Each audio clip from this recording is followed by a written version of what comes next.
Hello and Fakhar रागले to all of you. मैं हूं फ़खर यूसुफ़ज़ई और आप देख रहे हैं डिबेट विद फ़खर। आज की डिबेट में बात करेंगे पाकिस्तान और इंडिया के दरमियान बहुत कुछ, बहुत चीज़ें कॉमन भी है, बहुत सारे डिफरेंसेस भी रहते हैं, आइडियोलॉजिकल कह दें या फिर वैसे ही क्रिएट की गई चीज़ें ऐसी अनफॉर्चुनेटली जिसकी वजह से एक दूसरे के करीब भी बहुत है लेकिन एक दूसरे से दूरियां भी बहुत हैं। इसके पीछे क्या वजूहत है? अभी इलेक्शन पाकिस्तान में हो चुका है, एक गवर्नमेंट बनी है, कमज़ोर गवर्नमेंट है गो की, लेकिन मौजूद है। इलेक्शन के बाद आई है तो चलें, लोग कहते हैं कि चले लोग आ गए। इंडिया में इलेक्शन होने वाला है। ऐसे में अब बहुत दफ़ा कुछ ऐसी रिपोर्ट्स पढ़ते हैं, ऐसी चीज़ें देखते हैं कि माइंड में आता है यार ये चीज़ तो मतलब कब की हुई थी लेकिन इसके ऊपर रिपोर्ट अब आई। वजह क्या है? पाकिस्तान के अंदर 3 सालों से कुछ जो मुख्तलिफ ऑर्गेनाइजेशंस के साथ जो आउटफिट्स थे इल्लीगल, और कश्मीर जहाद में शामिल थे वो लोग। और उसके बाद जब कश्मीर जहाद का मुद्दा मुक गया, तो उसके बाद उन्होंने फिर पाकिस्तान के ऊपर काम शुरू कर दिया। खैर एनीवे, एक लंबी स्टोरी है, एक लंबी दास्तान है।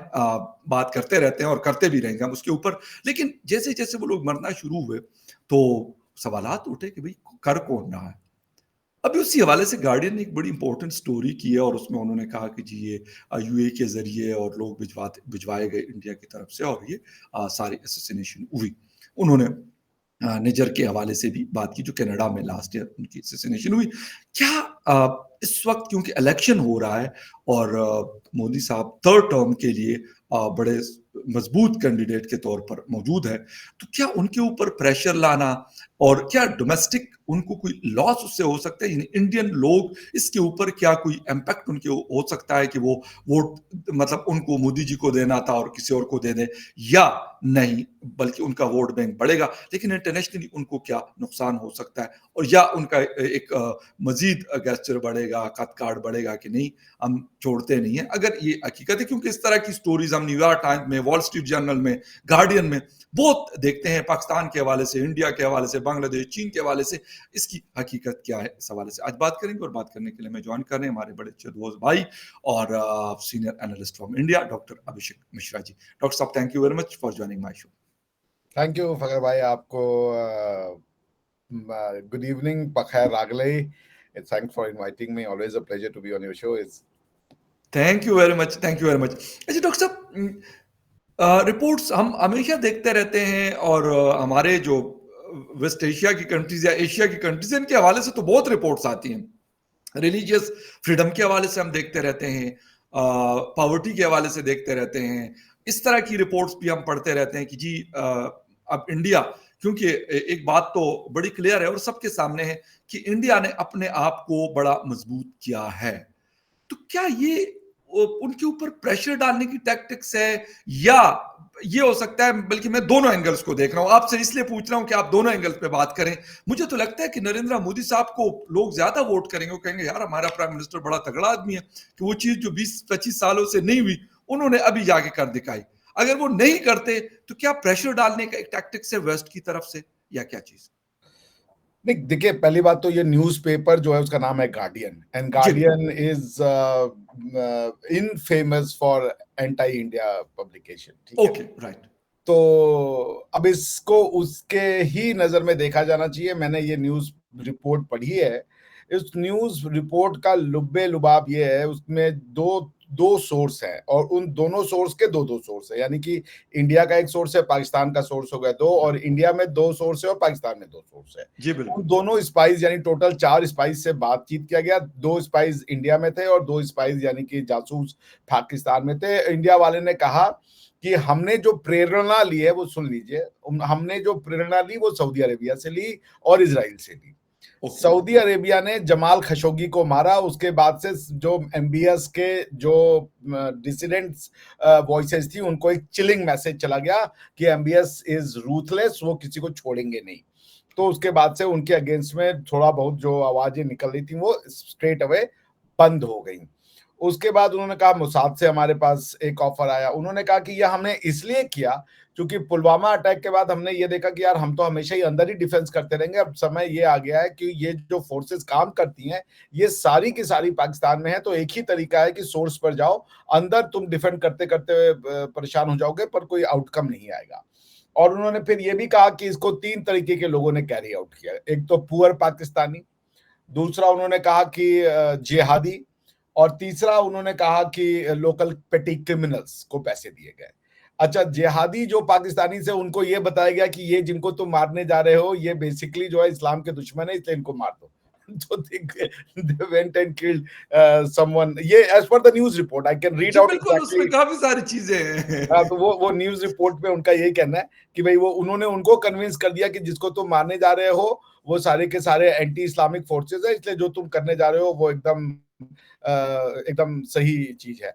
और जो चीज़ हाइलाइट करी है गार्डियन ने वो ये कि जितने भी मारे गए उनको उन्होंने यूज़ किया है वर्ड टेररिस्ट या जिहादी, ये 2 वर्ड उन्होंने यूज़ किया कि ये कोई जी, जो भी मारे गए वो कोई सज्जन पुरुष नहीं थे। वो इवन पाकिस्तान की भी क्रिमिनल जो लीगल बिल्कुल। सिस्टम है, उसमें भी वो लोग एक तरीके से दे वर क्रिमिनल्स। सो कोई राइट, पाकिस्तान के शरीफ सज्जन लोग नहीं थे। ये तो बिल्कुल, बिल्कुल ऐसे ये ही। बात वो भी रिकॉग्नाइज़ कर रहे हैं। तो अब देखिए, आई डोंट नो, इस ये टाइमिंग तो है क्रूशियल। गार्डियन में इस तरीके का पब्लिश होना, इज इट एंटी मोदी या प्रो मोदी, इसको कहा नहीं जा सकता कुछ भी।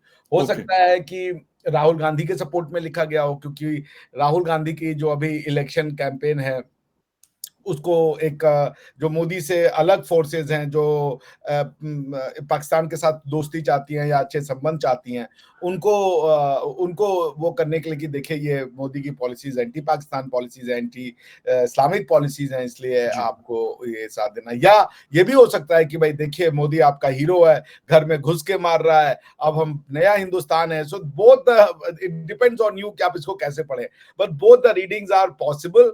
ये डिपेंड करता है कि जो रीडर है उसकी आंखों पे कौन सा चश्मा लगा हुआ है।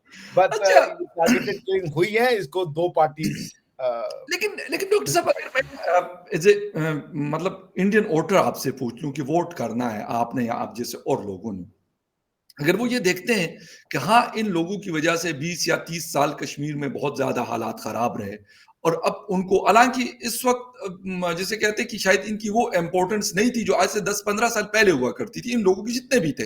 क्योंकि ज़्यादातर अंडरग्राउंड थे और कोई पावरफुल भी अब नहीं थे कि ये कुछ मतलब इन्फ्लुएंस कर सके कश्मीर में या कि अफ़गानिस्तान में या किसी और रीजन के अंदर। लेकिन एक चीज़ तो माइंड में आती है कि भई ये वाला ये वाली चीज़ जो हम कश्मीर में नहीं कर सके, हमने पाकिस्तान में कर दी।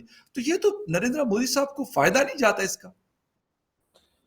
देखिए, नरेंद्र मोदी साहब को मुझे नहीं लगता कि देखिए नरेंद्र मोदी साहब की एक जो प्रो इंडिया पॉलिसी है कि वी विल प्रोटेक्ट इंडिया, मैं मिट्टी को झुकने नहीं दूँगा, ये तो जी, एक सच बात है। देखिए आप रावलपिंडी में रहते हैं, वहाँ पे बप्पा रावल के नाम पे वो शहर है ना रावलपिंडी, और बप्पा बिल्कुल। रावल जी की खास बात ये थी कि उन्होंने जो हिंदुस्तान पे यानी इंडिया पे उस समय जो फोर्सेज़ अटैक करती थी, उन्होंने तुर्की तक जाके हराया था। तो 400 साल तक इंडिया पे फिर अटैक ही नहीं हुए। तो एक इंडियंस में ये फीलिंग रही है कि ये हमारी मातृभूमि है। इंडियंस जो है वो मातृभूमि को लेके या उनकी आइडेंटिटी है, ये हम आप हमें भारतीय कहते हो, हम आपसे कभी नहीं आके कहेंगे यार हमें हिंदू कहो या हमें कृष्ण भक्त कहो या शिव बिल्कुल भक्त सही कहो, कह ये रहे हैं। उनके लिए फ़र्क नहीं पड़ता। और ये भी नहीं फ़र्क पड़ता कि आप अल्लाह को मान रहे हो, जीसस को मान रहे हो, किसको मान रहे हो। आप इंडियन बिल्कुल, हो तो आप सबको मानो, you are Indian, that's it, हमारे लिए मैटर करता है। इस बिल्कुल सही। मिट्टी के बच्चे हो, that's it, that's what count. तो पिछले 600-700 साल से Indians have been tired of being attacked incessantly.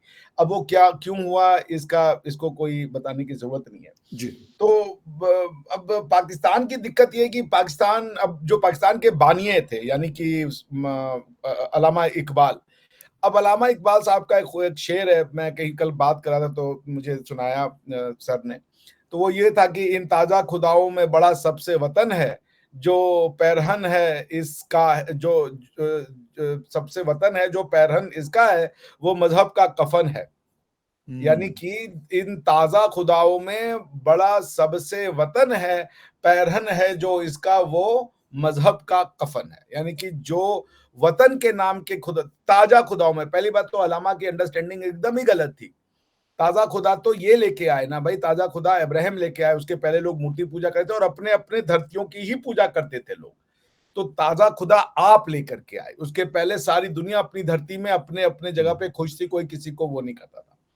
अब ये अंडरस्टैंडिंग अगर मजहब की है कि हम लोगों को उनके जमीन से प्यार नहीं करने देंगे, तो ये पॉसिबल नहीं है। ये सिद्ध हो चुका है। लोग अपनी अरबिक आइडेंटिटी, अपनी traditional identity, Pathani identity, Sindhi identity, Punjabi identity छोड़ने को तैयार नहीं है किसी भी और आइडेंटिटी के लिए। और इसी इसी नॉलेज की रियलाइजेशन को यूरोप में कहा जाता है रेनेसा।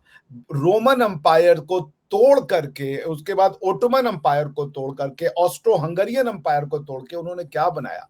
Nation state. और नेशन स्टेट क्या है? वही जिसको अलामा साहब कह रहे हैं कि इन ताजा खुदाओं में ये वतन सबसे बड़ा खुदा है। वो मेरे ख्याल से उनकी अंडरस्टैंडिंग फिलोसॉफिकली गलत है और इवन फैक्चुअली भी इनएक्यूरेट है। मजहब सबसे नया खुदा था, उसके पहले सारे खुदा जो थे वो लोकल होते थे, मकामी होते थे, लोग अपनी धरतियों की पूजा करते थे। उनके जो खान पान थे, भाषा थी, उनके रहने का स्टाइल था, सब ज्योग्राफिकल इन्फ्लुएंसेस में। आप पहाड़ी पे रहते हो तो आप पहाड़ के हिसाब से बन गए थे, पहाड़ों को खुश करने वाले देवता थे, आपकी कल कपड़े लिबास पहाड़ी के हिसाब से, समुद्र के हिसाब से वो थे। तो एक आइडियोलॉजिकल जो मिसअंडरस्टैंडिंग हो गई है ना, वो एक रीजन इन दोनों कंट्रीज में डिस्ट्रक्ट होने का, और इंडिया उसका बहुत बड़ा ब्रंट किया। तो मैं इसको अब ऐसे ही कहना चाहूंगा टू सम इट अप कि there is now a realisation in India कि अगर आप अंदर ही मार खाते रहोगे, so you will go nowhere. तो एक तरीका ये कि अब आप बाहर निकलो, थोड़ी बहुत टारगेटेड असैसिनेशन करो, but I would say one thing, मैं इसको इंकरेजमेंट नहीं देता। ये स्लिपरी स्लोप है, ठीक है ना? ये ठीक है, पाकिस्तान अगर नहीं समझ रहा है या चाइना नहीं समझ रहा है तो you can take it out, but आप इसको स्टेट पॉलिसी नहीं बना सकते। उसका रीजन ये है कि this will create a bad president. फिर इसमें कुछ ऐसी फोर्सेस इन्वॉल्व होंगी जो आपके कंट्रोल से बाहर हो जाएंगी, ठीक बिल्कुल, है ना? बिकॉज आपको कल्टिवेट ऐसे लोग करने लगेंगे जिनका बिजनेस है खून करना, जिनकी मोरालिटी है जान लेना, उनका उनका जो खुदा है वो पैसा है। वो फिर आपके लिए काम कर रहे हैं, कल वो किसके लिए काम करेंगे, यू बिल्कुल। Never know. तो इसलिए मैं हमेशा कहूंगा कि स्टेट उन फोर्सेस के थ्रू काम करे जो उसके कंप्लीट कंट्रोल में हो। कंप्लीट कंट्रोल का मतलब ये समझ लीजिए कि जब इंडिया के ऊपर अटैक हुआ था 26/11, तो हमारे एयरफोर्स के चीफ साहब मनमोहन सिंह के पास पहुंचे, प्रधानमंत्री मनमोहन सिंह जी के पास पहुंचे। उन्होंने प्रधानमंत्री साहब से कहा कि हमें ऑर्डर दीजिए, हमें पता है ये पाकिस्तान से आया, and we are going to settle our score. जी, प्रधानमंत्री जी ने कहा आप नहीं जाएंगे। वो गुस्से में रह गए, मगर उनके पास सारे जो समझ लीजिए हवाई जहाज थे, लड़ाकू विमान थे, जिनको आप तैयारे कहते हैं, जी, लेकिन उन्होंने उपयोग नहीं किया। चाबी उनके पास थी, मगर उस चाबी को घुमाने का पावर प्रधानमंत्री के पास था। बेशक, इसको कहते हैं कंट्रोल। तो बिल्कुल, जब तक आप ऐसा कंट्रोल न पाले अब उन फोर्सेस के साथ, आप कभी भी इन्वॉल्व ना हो। पाकिस्तान ने यही गलती करी, वो ऐसे फोर्सेस के साथ इन्वॉल्व हो एग्ज़ैक्टली, गया जो उनके यस, कंट्रोल से बाहर हो गए, एंड बिल्कुल दैट ऐसा ही है। Mistake we should not commit. जी। एब्सोल्युटली राइट और उसका हमें वो अफ़गानिस्तान की सूरत में हो या कश्मीर जिहाद के सूरत में हो, हमें दोनों में अच्छा खासा नुकसान हुआ। कश्मीर जिहाद का अगर डायरेक्टली हमें नुकसान नहीं हुआ तो एफएटीएफ और ये चीज़ें जब हमारे साथ हुई तो इंटरनेशनली हमें उस पे बड़ी सुबकी हुई। ठीक है, जो फाइनेंशियली नुकसान हुआ वो तो था, लेकिन ये भी एक वजह थी कि भई क्यों हुआ है? ये भी तो रीज़न्स लोग जानते थे और वहाँ पे दिए जाते थे कि इस वजह से हमने आपको ग्रे लिस्ट में डाला। सऊदी अरेबिया ने बहुत प्रेशराइज़ किया पाकिस्तान को, यूएई ने किया कि भई बस ये वाली कहानी आपकी हम मज़ीद नहीं सुनेंगे और ना इसके साथ हम आपके साथ बढ़ना चाहते हैं और फिर पाकिस्तान को रिवर्स लगाना पड़ा। वो सारी चीज़ें जो भी है एक अलग बड़ी लंबी बहस है, उस पे नहीं फिलहाल जा रहे। लेकिन अफ़गानिस्तान की सूरत में 2 दफ़ा हम गए, एक 9/11 के बाद और एक सोवियत यूनियन जिस वक़्त था उस वक़्त और उसका नुकसान आज तक 2024 में हम उस वक़्त थे भी नहीं और आज हम हैं, लेकिन हम जब देखते हैं तो हम कहते हैं हमारे लिए एक भयानक ख्वाब है। इसीलिए मेरे ख्याल इंडिया ये गलती ना ही करे तो अच्छा, अगर कर भी रहा है तो मेरे ख्याल नहीं करनी चाहिए और पाकिस्तान उनके बिल्कुल सामने एक खुली किताब है। अच्छा डॉक्टर साहब, दूसरे पॉइंट की तरफ आते हैं कि इंटरनेशनली वेस्टर्न वर्ल्ड हमारे लोगों के ऊपर प्रेशर डालते हैं। वो इलेक्शन आ रहे हो तब या अगर आप कोई ऐसी चीज़ आपने बना ली, ऐसा मिसाइल बना लिया, ऐसा जहाज़ बना लिया या कोई ऐसा मिशन जिस तरह आपका मार्स मिशन है, आपका मून मिशन है, ये चीज़ें भी उनके लिए तो बड़ा एक जिसे कहते हैं क्योंकि वो उनका ही होल्ड था ना, हमारा और आपका तो हम तो सिर्फ देखते थे टीवी पे कि जी फलां चीज़ यहाँ पे चली गई, फलां चीज़। अब वो जब देखते कि अच्छा इंडिया के किसी शहर से ये हुआ, अच्छा इंडियन लोग थे, इंडियन चीज़ थी, इंडिया ने बनाया। तो सर मेरे ख्याल में पता नहीं maybe I am wrong, आप मुझे करेक्ट कर सकते हैं, मतलब परेशानी तो होती होगी। बहुत ज्यादा, बहुत ज्यादा। मैं जर्मनी पहुंचा कोरोना के बाद, जो ब्रेक आया, जब अलाउ हो गई जी, इंटरनेशनल ट्रैवलिंग, कुछ लिमिटेड लोगों को, अगर आप पीएचडी स्टूडेंट हो, ऐसे करके कुछ लोगों को अलाउ किया। मैं पहुंचा था जर्मनी उसी में। तो जब मैं जर्मनी में अपने हॉस्टल में पहुंचा, जो इस यूनिवर्सिटी का हॉस्टल था, तो वहां पे वो था, क्या नाम है, केयर टेकर, वो मेरे पास आया और उसने बोला, आपने कौन सी वैक्सीन लगाई? मैंने कहा, मैंने ये वैक्सीन लगाई जो इंडिया में बनाई गई है। उसने कहा, हाँ मुझे पता है कि 2 ही कंट्रीज में वैक्सीन डेवलप हुई है, अमेरिका और इंडिया, और जी, इंडिया और यूके ने मिलकर बनाया था, मगर बनाते आप हैं। जर्मनी ने अटेम्प्ट की थी वैक्सीन बनाने का, वो सक्सेसफुल नहीं हुआ था। So there was a sense of appreciation. I could feel वो आदमी ये एक्सेप्ट करने में उसको बड़ी दर्द हो रही थी कि हम जर्मन है, हम नहीं बना पाए, मगर इंडियंस ने ये कर लिया। तो बिल्कुल, ऑफ कोर्स वो आपको ना उनकी आंखों में चेंज दिखता है, एक उनके ट्रीटमेंट में चेंज दिखता है, अगर आप इंडियन हो तो। मतलब मैं बताऊं, मैं बैंक में ना गया था, डॉइचे बैंक में अपना अकाउंट खुलवाने के लिए। तो जब मैं तो बहुत हाई लेवल की बैंकिंग फैसिलिटी यहाँ पे, चूंकि आईटी इतना डेवलप कर चुका है कि आप सब कुछ आईटी से कर लेते हो। बैंकिंग का मतलब है कि फोन, बिल्कुल, हमारे यहाँ। बिल्कुल तो सही मैं कहा। गया डॉइच बैंक में, मैंने उनसे वो फीचर्स मांगे जो मैं इंडिया में एंजॉय कर रहा था। वो हैरान हो गया डॉइच बैंक वाला, उसने कहा ये तो फीचर हमारे यहाँ नहीं है। तो ओह इंस्टेड ऑफ माय ये गॉड! कहने के लिए कि ये फीचर हमारे पास नहीं है, वो एक स्पेशल लेडी को भेजा उन्होंने। तो फिर वो आई, बोली कि no, we have a very strict policy of privacy and ये वो। मुझे समझ में आ गया वो कहानियां बता रही है। The fact of the matter, वो इतने और स्ट्रांग आपकी नहीं है। सिक्योरिटी का हम बड़ा ख्याल रखते हैं, इसलिए ये हाँ, वाली चीज़ें हम नहीं दे रहे हैं। एग्जैक्टली। ये भी शायद बोला हो। यूरोपियंस अपनी गलती नहीं मानते, और यूरोपियन एक चीज और करते हैं, यदि आप उनकी लाइन टो नहीं करते, वो अगले दिन आपका बैग जो है वो पैक बैग कर पैक देते हैं, कर निकल देते हैं, जाते हैं। बिल्कुल। वो यस, कोई वो भले वो कहें बड़ा टॉलरेंस है, वो नहीं बर्दाश्त करते। एक डिसिडेंट फोर्स नहीं बर्दाश्त करते। आप कीजिए, वो कोई ना कोई बहाना निकालेंगे, आपकी कमियां बताएंगे, आपके हाथ में टिकट पकड़ाएंगे, कहे भाई तू निकल ले। ठीक है ना? तो वो अगर आपको बुलाते हैं, तो फिर वो आपको एहसास दिलाते हैं कि तुम हमारी टेरिटरी पे हो, हमारी तरह सोचो, हमारी तरह बनो। यदि तुम नहीं कर रहे हो, तो फिर तुम दे वेरी पोलाइटली। अब उनका रेसिज्म वो वाला नहीं रह गया है कि वो हिटलर की तरह आपको गैस चैम्बर में डाल देंगे। बहुत जी, बिल्कुल, पोलाइटली काम हो जाएगा आपका। बेशक। आप थैंक यू करते रहेंगे, और वो आपका काम करके निकल चुके होंगे। ठीक है ना? This is a new way of you are functioning right. In Europe. But ठीक है, उनके सामने भी उनकी वो रियलिटी आती है। तो बात यही है कि वेस्ट को बिल्कुल दर्द होता है, West can not tolerate this. और मगर जो वेस्ट के कुछ समझदार लोग हैं, उनमें बिल गेट्स जैसे लोग हैं, जो बिल्कुल, विजन देख सकते हैं, जो रेसिस्ट नहीं है। वो आप सोचिए, दुनिया का नंबर 1 ब्रांड है बिल गेट्स, वो मोदी के लिए बैट कर रहा है, खुलेआम बैट कर रहा है। जो नहीं समझ बिल्कुल। पा रहा है वो मूर्ख है। मतलब पहले उसने डॉली चाय वाले को पकड़ा, भाई तुम चाय पीने क्यों आए? तुम जाकर के किसी आईटी सेंटर में जाके छोटे से बच्चे से बात कर सकते थे, मगर तुमने टपरी चुनी, टपरी पे चाय वाले को चुना और बोला 1 चाय प्लीज। अब अगर ये मैसेज नहीं जा रहा है, ये मैसेज वो पढ़े और उसके लिखे बाद यूथ। मोदी जी को इंटरव्यू भी तो किया ना उन्होंने। हाँ, मैं वो उसकी बात की बात कर रहा हूँ। अगर कोई जी, पढ़ा लिखा यूथ है, 20-21 साल का, इंजीनियरिंग कॉलेज में है, ये है, वो बिल गेट्स को अपना खुदा समझता है, भगवान समझते हैं इंडिया में। बिल्कुल तो सही कह रहे ये हैं, है बिल बिल्कुल गेट्स सही का कह रहे हैं। स्टेटस। तो वो बिल गेट्स आके कह रहे हैं कि हम मोदी जी के 1 चाय प्लीज, और उसके बाद अगले 1 हफ्ते के अंदर तुम्हारा मोदी जी के साथ 45 मिनट का इंटरव्यू आ रहा है। दैट इज बिल्कुल सही। Something extraordinary. और दोनों एकदम पता नहीं कौन कौन सी टॉपिक पे बात कर रहे हो। इंडिया की बात हो रही है वहां पे, कि हमने बिल्कुल, ये किया, हमने वैक्सीन बना दिया, हमने गांव में मैनेजमेंट कर दिया। ये बात बिल गेट्स को क्या लेना देना इससे? बट द मैन बेशक। Is in love. वो उसको पता है कि अगर मोदी इस जगह से निकला, तो वो इस पूरे रीजन के लिए एक डिवास्टेटिंग इफेक्ट लाएगा। तो उन्होंने अपना बिल, अगर आपको सोरोस मिलते हैं जो कि एंटी इंडिया बात करते हैं, आपको अगर गार्डियन मिलता है जो एंटी इंडिया बात करता है, वॉशिंगटन पोस्ट मिलता है जो एंटी इंडिया बात करता है, तो आपको बिल गेट्स भी मिलते हैं, जो इन्होंने अभी, वो सत्या नडेला साहब उनके सीईओ है माइक्रोसॉफ्ट के, और उन्होंने जो उनका दूसरा डिवीजन सबसे इंपॉर्टेंट है, उसमें भी अभी एक इंडियन को सीईओ नियुक्त किया है, क्या नाम है ये।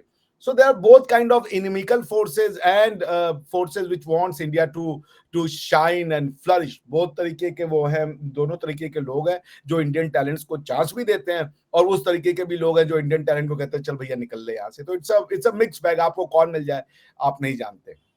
बिल्कुल, ऐसा ही है। और अच्छा डॉक्टर साहब, थोड़ा-सा आखिर में बात कर लेते हैं। इस रिपोर्ट के अंदर उन्होंने निज्जर और बाकी लोगों की भी बात की है कि जी ऐसा हुआ, और उसके ऊपर फिर हमने भी मैथ्यू मिलर जो स्पोक्स पर्सन है स्टेट डिपार्टमेंट के, उन्होंने भी कहा कि जी हमने इंडिया को कहा हुआ है कि आप इसके ऊपर एक क्लियर कट जो इन्वेस्टिगेशन है वो आप करें और हम इसके ऊपर फोकस्ड किए हुए हैं। तो ये चीज़ें क्योंकि इलेक्शन के दौरान बहुत सारी चीज़ों का एक असर होता है। अगर आपके डोमेस्टिकली नहीं होता तो ग्लोबली ज़रूर होता है। लोग ये देखते हैं कि यार अगर ऐसा हो रहा है जिस तरह आपने बात की कि भई इंडिया अगर ऐसा कर भी रहा होता है तो उसका नुकसान होगा लॉन्ग टर्म पे शायद जाके। जो पाकिस्तान की आपने एग्ज़ाम्पल दी और बिल्कुल आपने सही दी। तो ये चीज़ें भी तो वहाँ पे हो रही है तो ये एक मतलब प्रेशर हो सकता है इंडिया के ऊपर या मोदी जी के ऊपर? हाँ, नहीं बिल्कुल देखिए मैं ये बात कह दूँ थोड़ा ताकि दर्शक तो जिसको पाकिस्तानी केस से इंडियन केस को कंपेयर नहीं किया जा सकता क्योंकि जी। पाकिस्तान ने एज़ अ पॉलिसी अपने ही लोगों को टेररिज्म में डाला, जी। जिहाद बढ़ाया।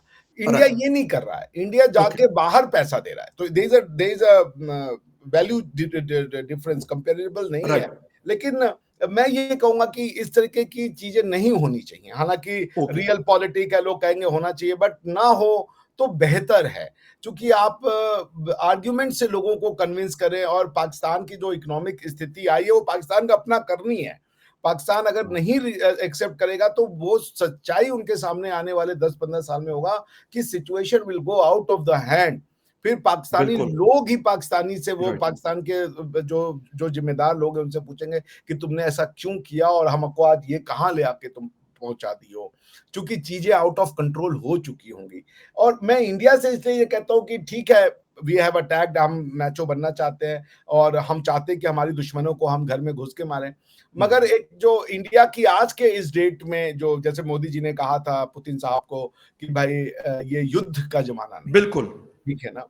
तो ये बात जो मोदी जी ने कही और दुनिया उस तरफ बढ़ रही है।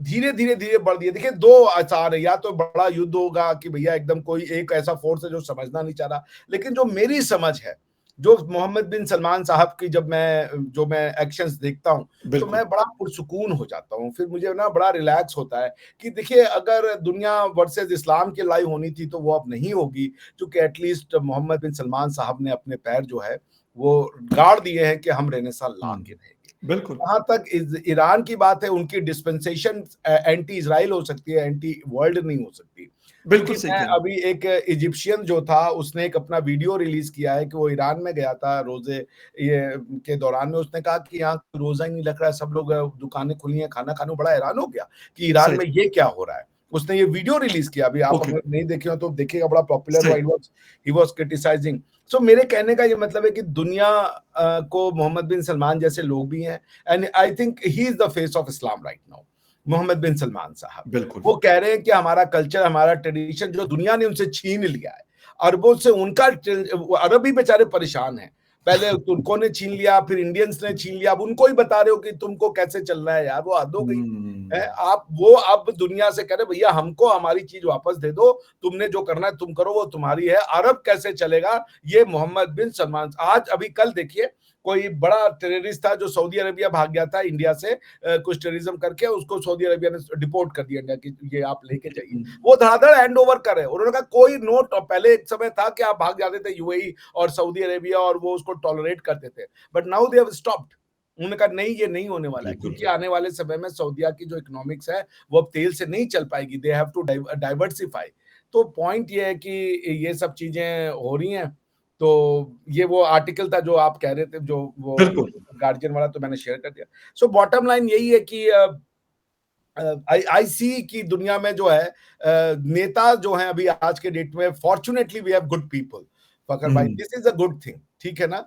तो आई होप कि वो जो गुड थिंग है वो चलता रहे। और इसी में आप ये देखें, ये जो गार्डियन का जो आर्टिकल है, ये आपके दोनों सोर्सेस को कोट कर रहे हैं।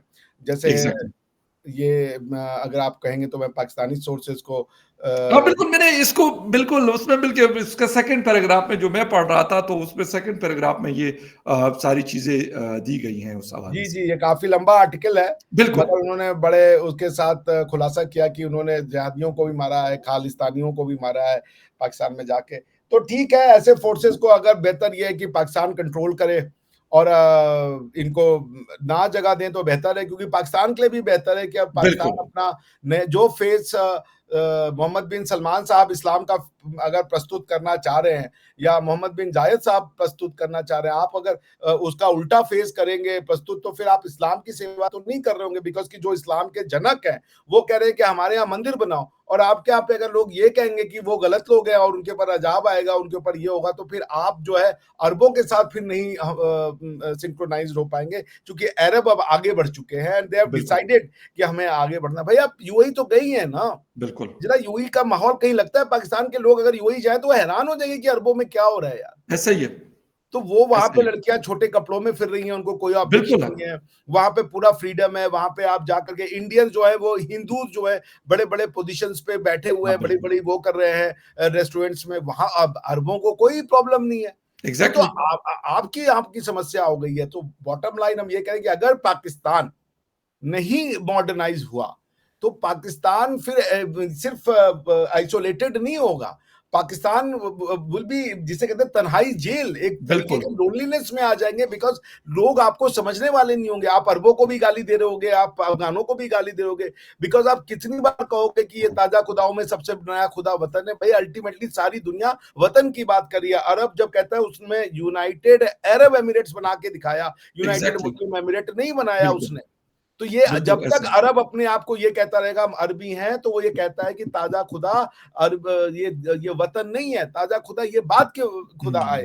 वतन बिल्कुल ठीक दुनिया का पहला और सबसे इंपॉर्टेंट खुदा है जो कंटिन्यूअसली ले रहा है। लोग अपनी जमीन बिल्कुल की आइडेंटिटी नहीं छोड़ना चाहते। सो पाकिस्तान को भी अपनी जमीन से जुड़ना पड़ेगा, और जिस दिन वो जुड़ गए वो समझ लीजिए पाकिस्तान में तरक्की की और जिसे कह लीजिए खुशियों की बहार आ जाएगी। क्योंकि तब बिल्कुल आप ऐसा ये ही फोकस करोगे कि हमारे बच्चे को हमें डॉक्टर बनाना है, इंजीनियर बनाना है, उसको दुश्मनी के लिए आपको कोई वो नहीं पढ़ाने हैं, कोई स्पेशल ट्रेनिंग नहीं देनी है, उसका लैंग्वेज आपको कोई स्पेशल क्लीन नहीं क्रिएट नहीं करना है। सो बॉटम लाइन क्या है कि आप एक अच्छा ह्यूमन रिसोर्स पैदा करोगे, बिल्कुल ठीक वरना फकर भाई आपके पास कोई रिसोर्स नहीं है, बच्चे आपके अनस्किल्ड हैं। एग्जैक्टली बिल्कुल आपकी बात बिल्कुल दुरुस्त है और स्किल्ड करने की बड़ी सख्त ज़रूरत है क्योंकि दुनिया भर को पूरी दुनिया जिनकी पॉपुलेशन ज़्यादा है जिसमें चीन है, इंडिया है, पाकिस्तान है, इंडोनेशिया है, लेकिन जिनके लोग स्किल्ड हैं तो उनको बहुत अच्छी पोजीशंस मिल रही है और वो बहुत खुशहाल ज़िंदगी गुजार रहे हैं उसकी वजह से और बड़ी रिस्पेक्ट भी दी जाती है। वो अरब दुनिया में आप चले जाएँ, यूरोप में चले जाएँ या किसी और दुनिया के कोने में चले जाएँ। लेकिन जब अनस्किल्ड लोग जाते हैं तो ज़्यादातर क्या होता है वो छोटी-मोटी जॉब्स करते हैं और वो फिर परेशान भी होते हैं, उनकी तनख्वाहें या उनके पैसे कम दिए जाते हैं अगर आप स्किल्ड हैं उनके मुकाबले में। तो खैर एनीवे ये चीज़ करनी पड़ेगी, सिर्फ डिग्रियाँ देकर और यूनिवर्सिटीज़ में आप सोशल साइंसेस पढ़ाकर और कहेंगे कि जी हमारी लिटरेसी ये है, तो मेरा ख्याल ये कोई चेंज नहीं है और न इससे कोई चेंज आ सकता है।